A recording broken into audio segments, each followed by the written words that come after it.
Welcome to Policy Square by Primus Partners. Here is where we talk about big ideas, technologies, and policy initiatives that tie to India's growth and development story. In today's episode, we have Rajeev Ahal with us. Thank you so much for being with us today, Rajeev. Rajeev is an accomplished career professional when it comes to social development, inclusive activities, development finance, institution, and so on and so forth. Wonderful having you here today, Rajeev. Rajeev, I know you're involved with multiple platforms and NGOs today. You know, you're involved on the board of consortium of agroecological transformation. You're with the Shakti Foundation. You're the executive director of Himalayan Institute for Transformative Actions, HITA. And of course, still recently, you've been associated with GIZ. Many different organizations, all in the area of development, so to say. How do you see the role of these different kinds of organizations when it comes to, farmers and rural livelihood and how they can be impacted? Ram, thanks. First of all, thanks for having me here. And it's always a good opportunity to reflect and to think ahead. Now, if you look at the Indian context of farming, we are looking at almost 600,000 villages, about 290,000 Panchayati Raj institutions. And also, we're looking at almost 140 million farmlands, 60 to 70% of them are less than 2 hectares. Almost every agroclimatic zone of the world, other than the tundra type, is represented here. So it's such a diverse mix of things that are going on in the farming system. And if you look beyond agriculture into aquaculture and other streams, it even gets more and more complex. Our farming systems are large, diverse, and fragmented. So how do we make sense of this? So in my thinking, the easiest way to look at how we can support and respond to them is to look at a set of subsistence farmers. Their conditions, their context, their needs are different. We look at surplus farmers, the ones who sell. Their land side, the risk behavior, how they do it is different. And a very invisible, silent group of farmers, almost 30% of farmers, are the sharecroppers and agriculture workers who don't formally come anywhere. Now, in order to respond to all these needs, we need a whole diversity of organizations. And therefore, I see that all of these organizations, whether they're government, whether they're traders and buying systems, whether they're companies who process and sell, whether these are startups, almost 200 of them working with the agriculture sector today, huge number of civil society organizations, consumer groups, all are necessary. But what it really needs is that we need to work on the vertical value chains. So all the way from a farmer and the area in which the farmer is, all the way to what consumer eats.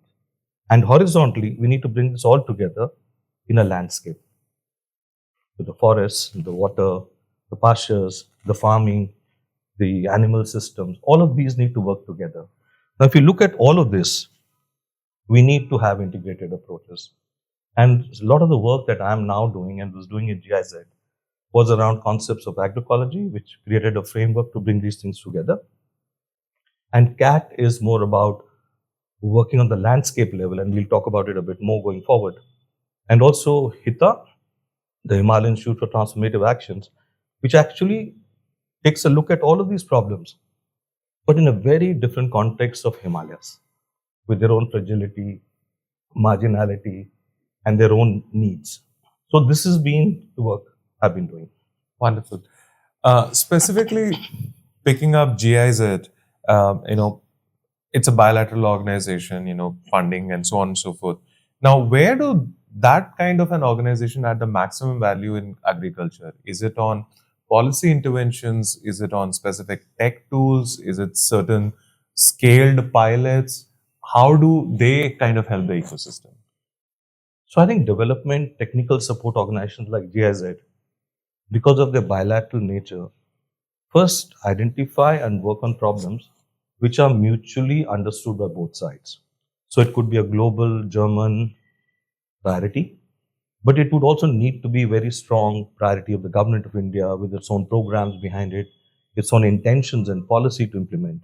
And in all of this, the idea together is to find out what could be done better. Because unlike most countries, India is in a very wonderful space. We have all the financial resources and human resources to be able to implement large-scale programs, which even pale before anything in the world. But we do know that there is a transference issue. There's a need always to improve and get better. So institutions like GIZ with their own technical capacity and the global experience come in, I think, to work at a 3-level sort of approach. And we often call it like an elevator approach. It's like a lift. So on the identified priorities and problems, GIZ works on the ground with partners, government, non-government, all sorts of research organizations to find solutions and to create the evidence. And then it works at meso level with the state, the district, to make it work. How does the convergence happen? How do you implement it? And then at a national level to A, strengthen the policy or bring in new aspects to the policy if within what the government of India wants to support that direction. Yeah. Interesting. In both consulting world and in startup world, elevator pitch is a term very often used, but use of the word elevator from development and these multi layers of different elements of development is quite an interesting perspective. Building further on what you talked about from a GIZ involvement, so be it GIZ or other development institutions, typically there is a loan element involved, which means there is a amount to be repaid and there's an interest and so on and so forth. Oftentimes, when you look at development activities, and I've personally been in multiple conversations with even government officers, where they say that yes, this work needs to be done, but we want a grant, or we wish someone else could fund it, so to say. So, how do you build those conversations? How do you make it easier for the really needy stakeholders to get the money without it really kind of pinching for them? How do you stitch that together? Yeah. No, I think that's a very important topic, because it also is important if we want to look at scaling instruments now. So if you're looking at something like 146 million farmer, then how do you do it? I mean, one strength of institution like GIZ has been that they are pure technical assistance agencies. And then we have the other donor partners who come in with 𝐴𝐵𝐺𝐻𝑊s, ADBs, World Banks and all. Now, in our experience, you need both. I'll give you an example of a very unique project that was done by GIZ providing the technical support, 𝐴𝐵𝐺𝑊 providing the financial long-term low-interest loan and some small part of grant, and also by NABARD. Now, NABARD is a unique organization in the world, I would say. So in 1980s, Reserve Bank of India analyzes the country situation, says, while the focus is on industry, and at that time with almost 70% of people living in 80% living in rural areas, the attention to agriculture and rural development is important. So they divest from themselves a mandate and money and create NABARD and give it the exclusive mandate to do it. However, NABARD is a financing and a refinancing organization. It's not into the business of retail banking. Right. But in this very unique program, almost in 2009-10, we realized that the public sector funding, lending was not moving, the priority sector was not moving as well.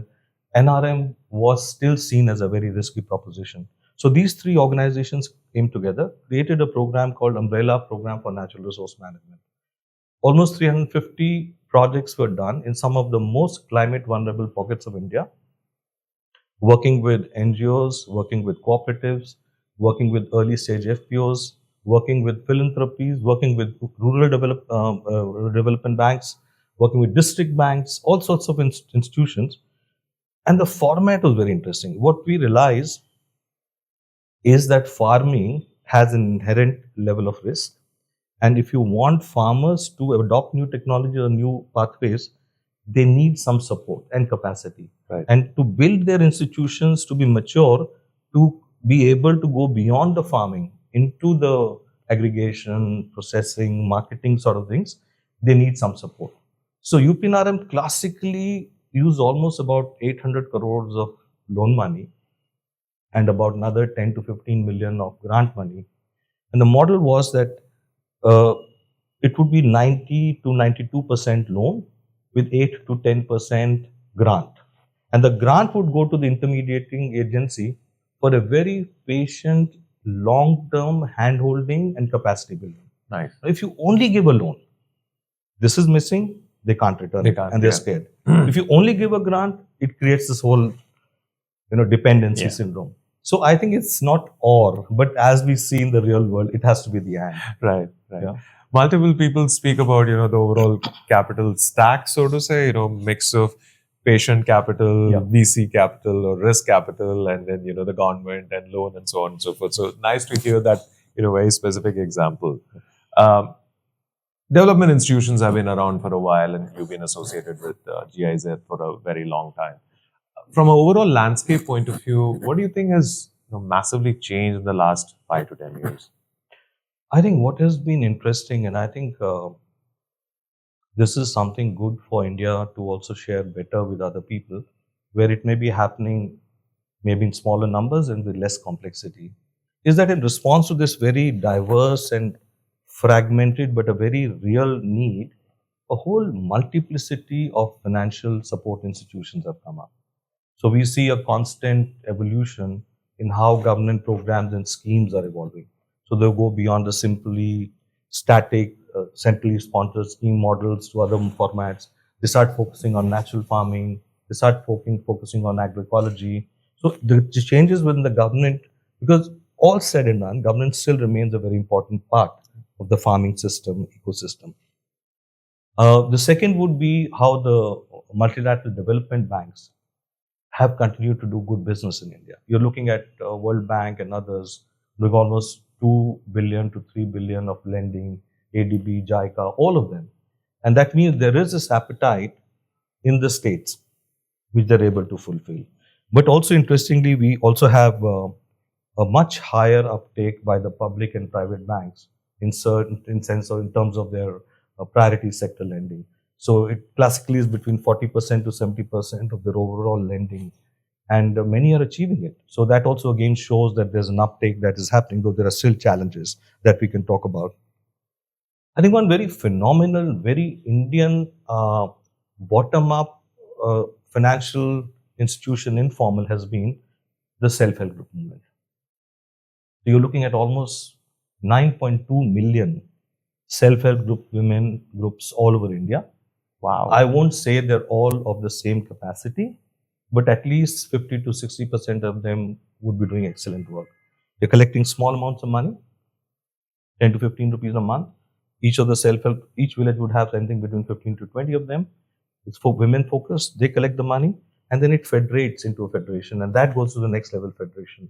The amount of capital that the farmers themselves, their families are creating and rotating is a very interesting story.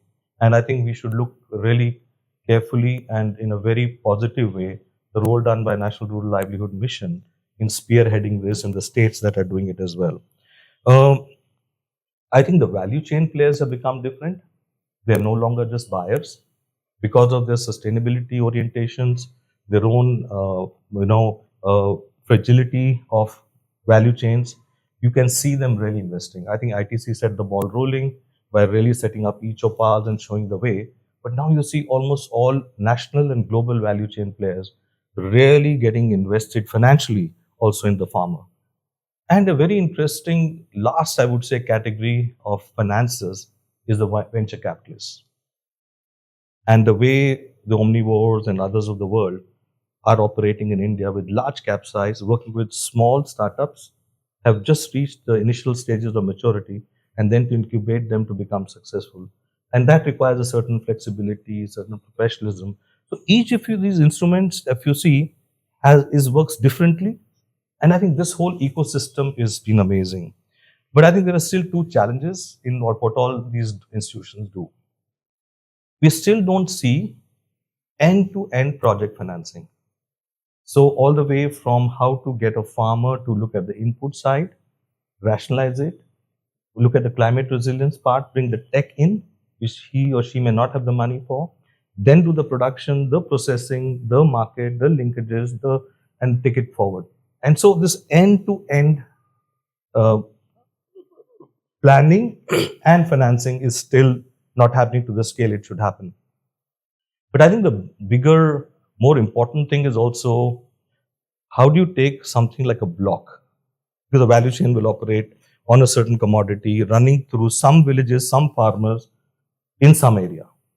But now but farming is connected. So it's my next crop is in the season, is the next farmer's crop. We all need water, we all need financing, we all need market linkages.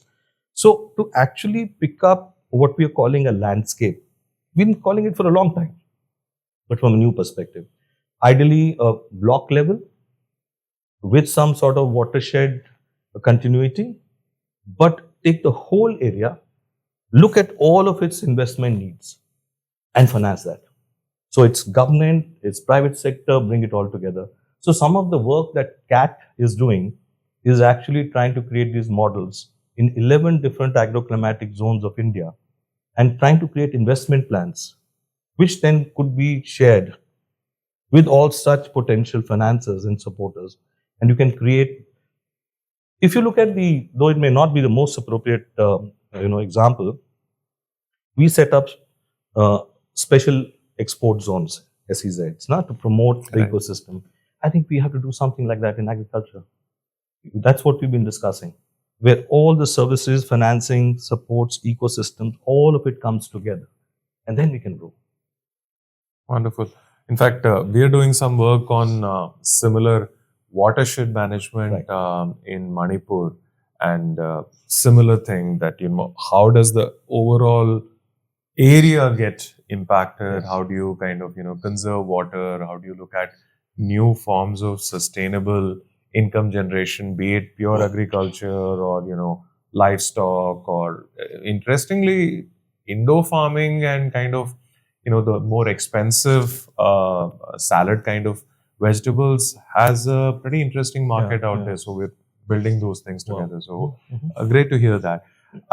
One other thing which keeps coming up when I talk about, overall agriculture ecosystem development, or for that matter, any kind of development institution getting involved, is digital intervention in agriculture.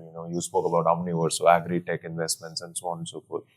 Now, from your experience, where do you see maximum potential for digital interventions to make an impact on the farmer income? Or what are some of the good success stories you've seen?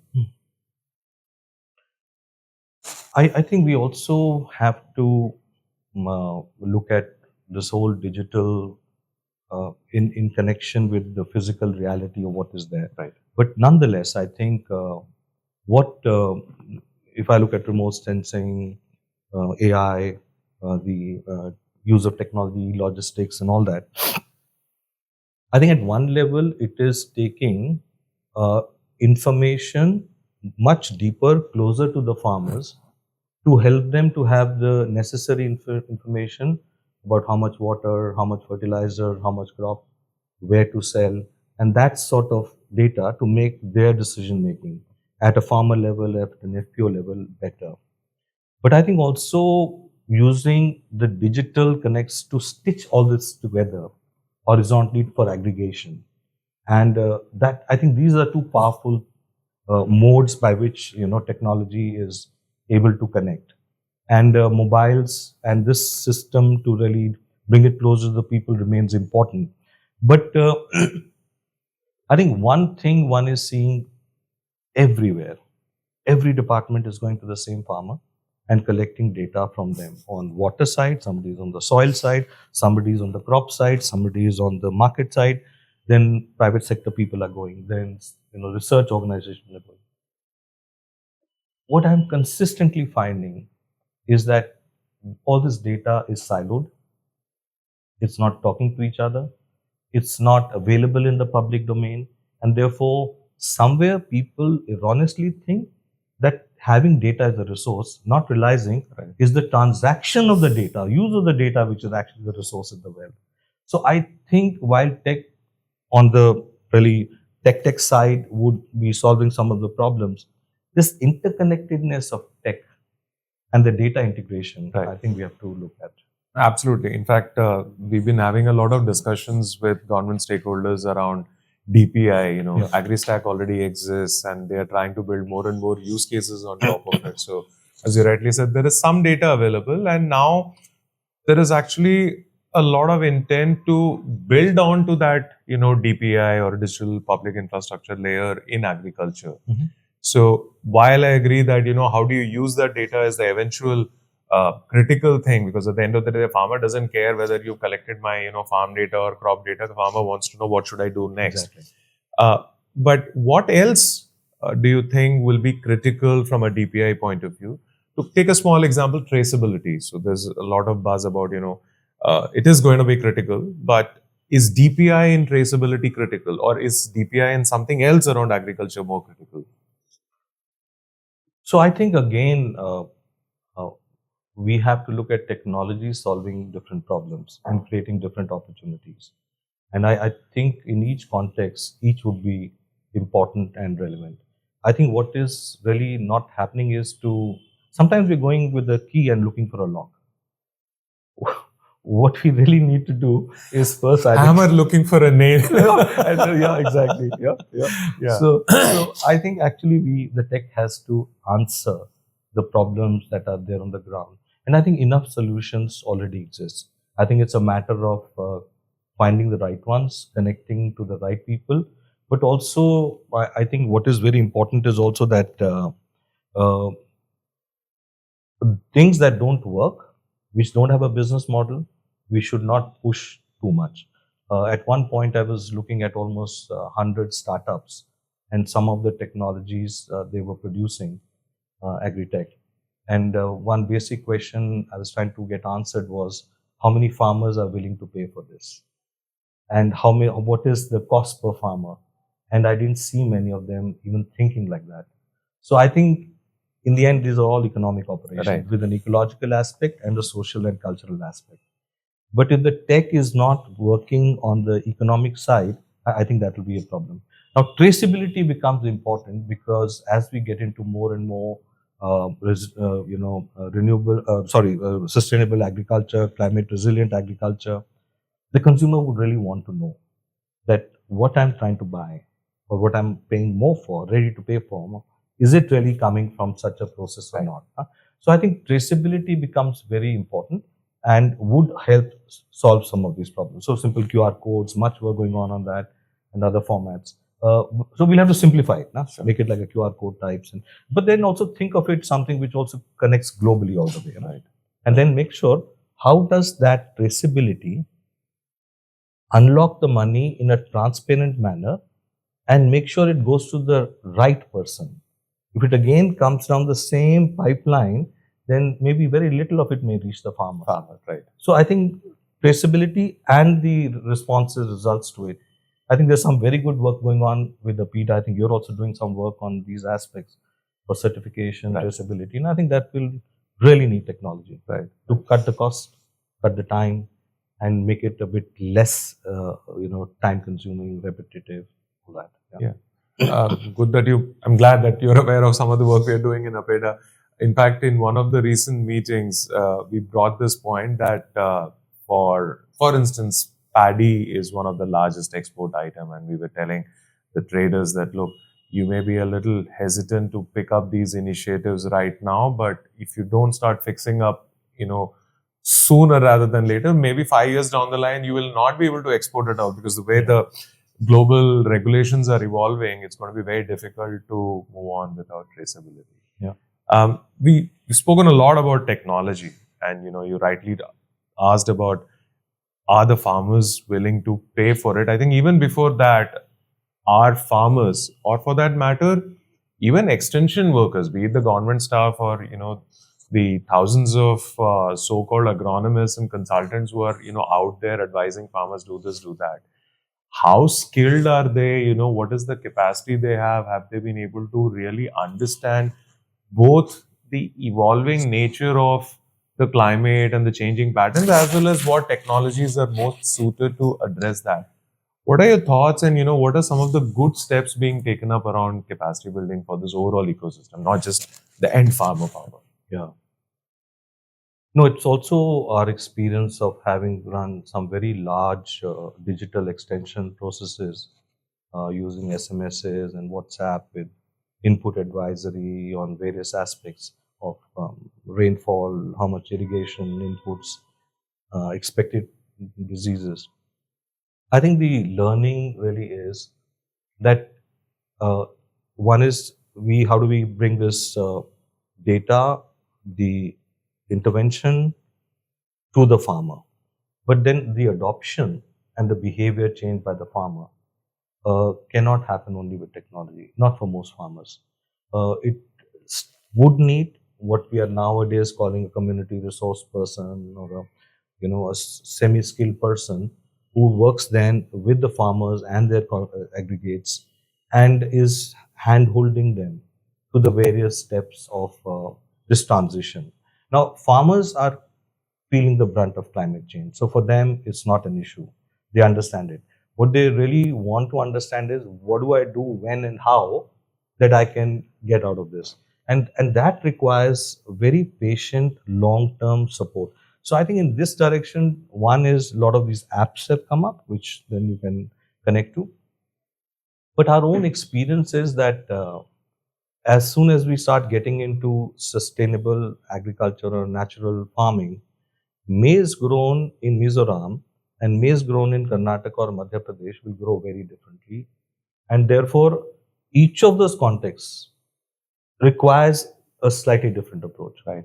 And so it's very, very resource intensive in terms of knowledge resource, not financial resource.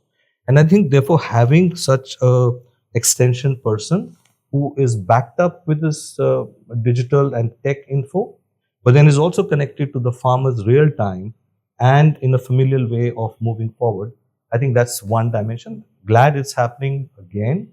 Many years we saw the regression of funding for extension workers, and extension worker card had disappeared from most states. Now National Rural Livelihood Mission has come up with the Krishi Sakhis. Now there are Matsya Sakhis. So all sorts of such para support extension agencies are coming up. But also I think what is also important is to also work on the farmer a bit and not think that farmer is just a receiver. Now the farmer, most of them are actually carrying their traditional wisdom and knowledge. And then if this modern information comes in, how do they process it? So there's a need to work on making that farmer also understand the modern scientific principles and use them. So making the farmer a farmer scientist is also important. So just having extension people, but the farmer not changing and understanding will not change it. Then they'll be always dependent on this, and as soon as this slows down or disappears, you're back to square one. So there's a lot of work going on this with RYSS and the Indo-German Agroecological Research and Training Center that has been set up in AAP. How do you create farmer scientists? So there's a lot of experience here, good things happening, worth looking at.